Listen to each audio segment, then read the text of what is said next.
हिकड़ो दफ़ो जहें अदब सां एहतराम सां बैतुल्लाह शरीफ जी ज़ियारत रोज़े रसूल जी ज़ियारत कई, इन खां मरण घड़ीअ ताईं बैतुल्लाह रोज़ो रसूल विसरंदो न।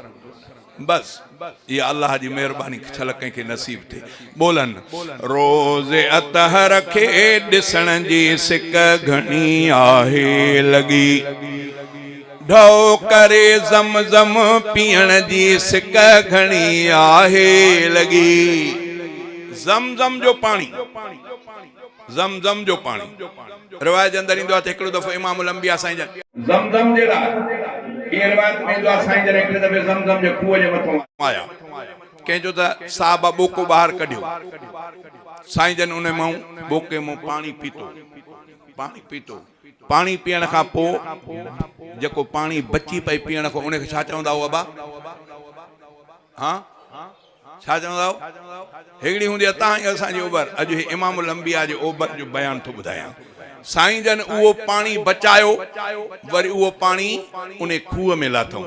पाण फरमायूं त मां पंहिंजे उम्मत जे लाइ कयां थो, तव्हां त मुंहिंजी उम्मत हो क़यामत ताईं जेको बेॾे पियो ईंदो या जंहिंखे ज़मज़म थींदी उनखे मां मुहम्मद करीम जी ओभर नसीब थींदी। इहो ज़मज़म। ऐं साईं जन फरमाया त जहिड़े मक़सद जे लाइ पियो, जाइज़ हलाल मक़सद, जहिड़ी बीमारीअ जे लाइ पियो, जहिड़ी दिलि में दुआ हुजे उन जे लाइ पियो, ज़मज़म में उहा असरु रखियलु आहे। हाँ ये केतिरा वाक़ियात अहिड़ा आहिनि, किन किन मां पढ़ियुमि, किन लिखियो त असां महीनो पूरो खाइण जे लाइ का बि शइ न मिली, छड़ो ज़मज़म जो पाणी हो, असां पूरो महीनो ज़मज़म ते गुज़ारियोसीं। ढव जो ढव बि थिए पियो, पाणीअ जो पाणी बि थिए पियो, का बि तकलीफ़ न आहे। इहो ज़मज़म। मां अल्लाह खां दुआ थो कयां, साईं जन फरमायो त मोमिन ज़मज़म खे ढव करे पीअंदो, मुनाफ़िक़ ज़मज़म खे ढव न करे पीअंदो आहे। तंहिंजे करे जॾहिं कंहिंखे मौक़ो मिले त बसि ईअं जो शुरू थी वञूं त भले जीअं हुन चवंदा आहिनि उल्टी अचे, अल्लाह को ईंदी कोन।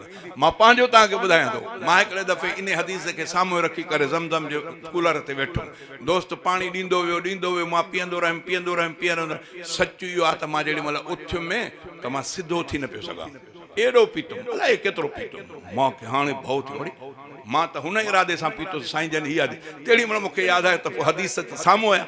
मां अर्ज़ु कयुमि त मुंहिंजा रब से तुंहिंजे महबूब चयो आहे त जे करे पीओ, हाणे वरी मां हाज़मे जे करे पीआं थो। सच पुछो मां सिधो थियुमि, हिकु ॿ ओघराई आई ॼण त मां पाणी पीतो ई कोन हो। हे मां पंहिंजो मिसाल थो ॿुधायां।